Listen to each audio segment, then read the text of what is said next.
السلام عليكم ورحمة الله وبركاته. إن الحمد لله نحمده ونستعينه ونستغفره ونؤمن به ونتوكل عليه ونعوذ بالله من شرور أنفسنا ومن سيئات أعمالنا. من يهده الله فلا مضل له ومن يضلل فلا هادي له. فأشهد أن لا إله إلا الله وحده لا شريك له. فأشهد أن سيدنا مولانا محمدا عبده ورسوله. أما بعد، فقد قال الله تعالى في القرآن العظيم وفي الفرقان المجيد: فأعوذ بالله من الشيطان الرجيم. بسم الله الرحمن الرحيم. يرفع الله الذين آمنوا منكم والذين أوتوا العلم درجات. صدق الله العلي العظيم. புகழனைத்தும் அல்லாஹ் ஒருவனுக்கே உண்டாகட்டுமாக. ஸலவாத்தும் ஸலாமும் கண்மணி நாயகம் ரசூலுல்லாஹி ஸல்லல்லாஹு அலைஹி வஸல்லம் அவர்கள் மீதும், அவர்களை பின்பற்றி வாழ்ந்த உத்தம சத்திய சஹாபாக்கள், தாபிஈன்கள், தபா தாபிஈன்கள், நல்லவர்கள் மேலும் நம் அனைவர் மீதும் உண்டாவதாக. ஆமீன். ஆரம்பமாக நம்மை படைத்த அல்லாஹ்வை நாம் அஞ்சி வாழ வேண்டும் என்ற ஒரு உபதேசத்தை நினைவுபடுத்தியவனாக இந்த உரையை நான் தொடங்குகின்றேன். அல்லாஹு தஆலா குர்ஆனில் சொல்லி காட்டும் பொழுது, யர்ஃபஇல்லாஹுல் லதீன ஆமனு மின்கும் வல்லதீன ஊத்துல் இல்ம தரஜாத். உங்களில் யார் ஈமான் கொண்டவர்களோ, மேலும் கல்வி கொடுக்கப்பட்டிருக்கின்றீர்களோ, அவர்களை அல்லாஹு தஆலா அந்தஸ்துகளால் உயர்த்துவான் என்று அழகாக நமக்கு சுட்டி காட்டுகிறான். ஏனென்று சொன்னால், நமக்கு ஈமான் இருக்கிறது, அல்லாஹை நாம் ஈமான் கொண்டிருக்கிறோம்.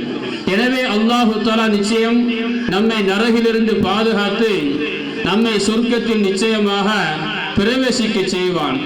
அல்லாஹ் அந்த நசீபை நம் அனைவருக்கும் தருவானாக. அந்த சொர்க்கம் என்பது நிறைய அந்தஸ்துகள் இருக்கிறது.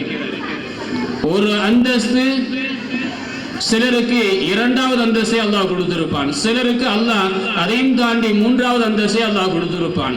இப்படி அல்லாஹ் தஆலா சொர்க்கத்தில் நிறைய அந்தஸ்துகளை வைத்திருக்கிறான். ஒரு மனிதர் முஃமினாக இருக்கிறார், ஆனால் அவருக்கு மார்க்க கல்வி என்பது கிடையாது, ஆனால் அல்லாஹ் ஏற்றுக்கொண்டிருக்கிறார். இவரும் சொர்க்கத்தில் நிச்சயமாக இருப்பார். அதை போன்று நாம் எல்லாம் குர்ஆனை ஓதியிருக்கிறோம், குர்ஆனின் பிரகாரம் இந்த உலகத்தில் வாழ்ந்து கொண்டிருக்கிறோம்.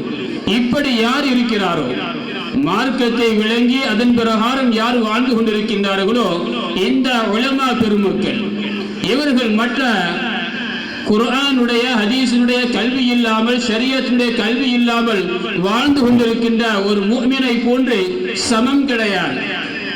இவர்கள் சாதாரண ஒரு முஃமினை விட அந்தஸ்தால் மிக உயர்ந்தவர்கள் என்பதை ஒரு முறை இப்னு அப்பாஸ் ரலியல்லாஹு அன்ஹு அவர்கள் மிக அழகாக நமக்கு சுட்டி தருவார்கள்.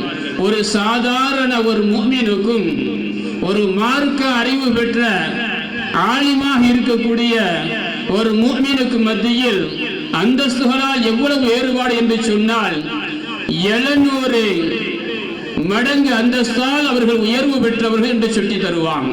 ஒரு சாதாரண ஒரு முஃமினை விட ஒரு ஆலிம் என்பவர் அந்தஸ்துகளால் சொர்க்கத்தில் 700 மடங்கு உயர்ந்து நிற்பார் என்று சொல்லும் பொழுது, ஒரு அந்தஸ்திற்கும் இன்னொரு அந்தஸ்திற்கும் மத்தியில் இடைப்பட்ட இடைவெளி தூரம் என்ன என்றும் சொல்லும் பொழுது 500 ஆண்டுகள் இடை தூரம் என்பதாக சுட்டி காட்டுவார்கள். எவ்வளவு பெரிய தூரம் என்பதை இப்னு அப்பாஸ் அவர்கள் நமக்கு தெளிவாக உணர்த்துவாங்க.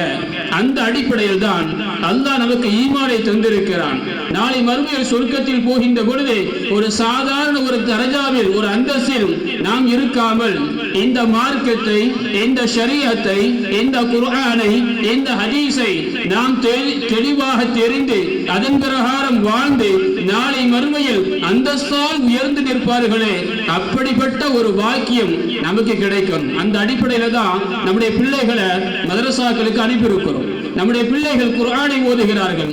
நம் சிந்தனையில் ஆழமா பதிய வைக்க வேண்டும் இப்னு அப்பாஸ் அவருடைய அந்த கூற்றை.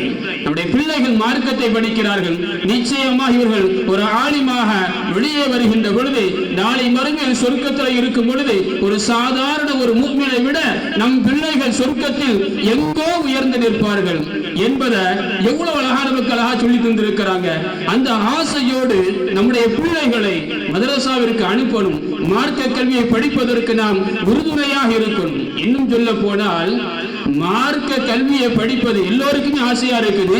நம்முடைய பிள்ளைகளை மார்க்க கல்வியை படிப்பது மட்டுமல்ல, அதன் பிரகாரம் வாழ்வதற்கும் பெற்றோர்களாக நாம தான் உறுதுணையாக இருக்கும்.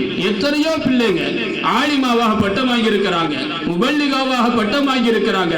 ஆனால் பட்டம் வாங்கியதோடு சரி, அதன் பிறகு இப்ப அவங்க என்ன செய்து கொண்டிருக்கிறாங்க? 7 ஆண்டுகள் முடிந்து விட்டது, 8 ஆண்டுகள் 10 ஆண்டுகள் முடிந்து விட்டது. ஆனால் இந்த மார்க்கத்தின் தொடர்பு அவர்களுக்கு இருக்கிறதா என்று யோசித்து பார்த்தால், திருமணத்தினுடைய பத்திரிகையில் நம்முடைய பிள்ளைகள் முபல்லிகாவாக இருக்கணும், ஆலிமாவாக இருக்கணும் அப்படிங்கிற ஆசையோடு கற்பனையோடு உருவாக்கப்பட்டதாலோ என்னவோ காலங்கள் கடந்து போகுது. அந்த இல்முக்கும் நம்முடைய பிள்ளைகளுக்கும் தொடர்பு இல்லாம போய் கொண்டிருக்கு. ஆனா பயனுள்ள கல்வியை நாம கேட்கணும். அல்லாஹும்ம இன்னி அஸ்அலுக இல்மன் நாஃபிஆ, யா அல்லாஹ் பயனுள்ள கல்வியை நாங்கள் கேட்கிறோம். அதே போல நபிகள் பெருமானார் ஸல்லல்லாஹு அலைஹி வஸல்லம் ஒரு முறை 4 விஷயங்களை விட்டு பாதுகாப்பு தேடுவாங்க. அதுல ஒன்று மின் இல்மில்லா யன்ஃபா, பிரயோஜனமில்லாத இல்மை விட்டும் ரசூலுல்லாஹி ஸல்லல்லாஹு அலைஹி வஸல்லம் நம்மை பாதுகாப்பு தேட சொல்லியிருக்கிறாங்க. அது என்ன பிரயோஜனம் இல்லாத இல்மு? அதற்கு நமக்கு ஹதீஸினுடைய ஷரஹில விரிவுரையில சில தகவல்களை நமக்கு சொல்லி தருவாங்க. பயன் இல்லாத கல்வி என்றால் நாம் குர்ஆனையும் ஹதீஸையும் படித்திருக்கிறோம், மார்க்கத்தை ஷரியத்தை படிச்சிருக்கிறோம். படிப்பதால் முதலில் நமக்கே பிரயோஜனம் இல்லாமல் இருக்கும்.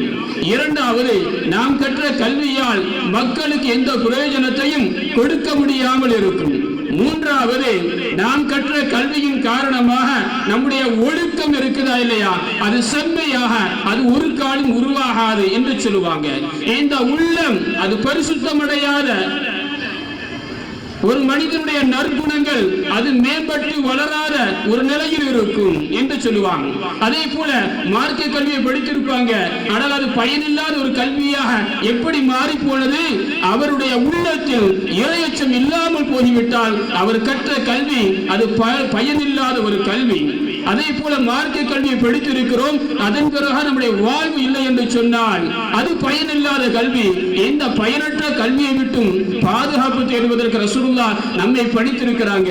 ஒரு மனிதன் மார்க்க கல்வியை படித்தால் அவருடைய அந்தஸ்து எவ்வளவு உயர்ந்தது என்பதை இப்னு அப்பாஸ் சொல்லி இருக்கிறாங்க. அதே போல அந்த அந்தஸ்து நமக்கு கிடைக்கணும்னா நாம் படித்த இந்த மார்க்க கல்வி நமக்கு பயனுள்ளதாக இருக்கணுமா இல்லையா? அது பயனுள்ளதாக இல்லை என்று சொன்னால் நாம் கற்ற கல்வி, அதற்காக நாம் செய்த தியாகம் எல்லாம் ஒன்றுமில்லாமல் போய்விடும் என்பதையெல்லாம் இது போன்ற விரிவுரைகள் நமக்கு தெளிவாக உணர்த்தி காட்டுகின்றது. இறுதியாக சுருக்கமாக 2 வார்த்தைகள். தௌராத்தையே கரைத்து குடித்தவன் காரூன், தௌராத்தையே இனிய குரலில் அழகிய முறையில் ஓதியவன் காரூன். அதற்காக எனக்கு கொடுக்கப்பட்ட பட்டம் என்ன தெரியுமா? அல் முனவ்வர். அல் முனவ்வர், தௌராத் வேதத்தை அழகிய குரலில் எல்லோரையும் வசீகரப்படுத்தியவனுக்கு கொடுக்கப்பட்ட பட்டம் அல் முனவ்வர். ஆனால் அவன் எப்படி போனான்? அழிந்து நாசமாகி போனான். காரணம், அவன் கற்ற அந்த தௌராத்தின் இல்மு, அந்த கல்வி அவனுக்கு பயனில்லாமல் போனது. அதனால் அவன் அழிந்து போனான் என்பதை குர்ஆன் வரலாற்றில் மிக தெளிவாக சுட்டிக்காட்டும். எனவே அன்பார்ந்த என் நெஞ்சங்களே, இந்த மார்க்க கல்வியை படிப்பதற்காக நாம் தயாராக இருக்கிறோம், நம் பிள்ளைகளும் தயார்படுத்துகிறோம். அல்லாஹ்விடத்தில் அதிகமாக கேளுங்க. அல்லாஹும்ம இன்னா நஸ்அலுக இல்மன் நாஃபிஆ, யா அல்லாஹ் பயனுள்ள கல்வியே உன்னிடத்தில் கேட்கிறோம். அல்லாஹும்ம இன்னி அஊது பிக மின் இல்மின் லா யன்ஃபா, யா அல்லாஹ் பயனற்ற கல்வியை விட்டு முன்னிடத்தில் பாதுகாவல் தேடுகிறோம் என்பதை நமக்காக வேண்டி பிரார்த்தனை பண்ணுங்க.